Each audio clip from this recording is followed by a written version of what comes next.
पहिली भावना म्हणजे आनंदच बहुतेक, कारण इतक्या अजरामर अशा नाटकावरनं प्रेरित हा सिनेमा आहे, त्याचा आपल्याला भाग व्हायला मिळत आहे आणि भामिनीचं जे पात्र बालगंधर्वांपासून अनेकांनी साकारले ते आपल्या वाट्याला येत आहे, याविषयी खरंच आनंद होता. आणि मला असं वाटतं की मी खूप नशीबवान आहे की माझ्या वाट्याला ही भूमिका आली आणि मला ती साकारता आली. त्यामुळे आता प्रेक्षकांपुढे हा चित्रपट कधी येतोय याची आतुरतेने वाट पाहते.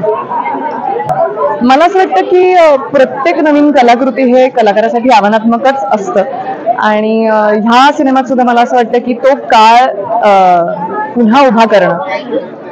मी म्हटलं तसं बालगंधर्वांपासून अनेकांनी ही भूमिका साकारली आहे, त्यामुळे प्रेक्षकांना अतिशय प्रिय अशी ही भूमिका आहे भामिनीची.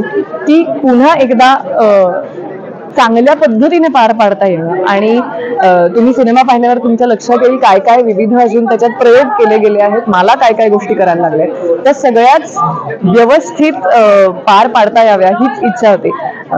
सुबोध भावे, सुमित राघवन, शैलेश दातार, उपेंद्र लिमये अशा दिग्गज कलाकारांबरोबर आपण किमान व्यवस्थित उभं राहून प्रेझेंट व्हावं एवढीच इच्छा होती आणि तोच प्रयत्न राहिलाय.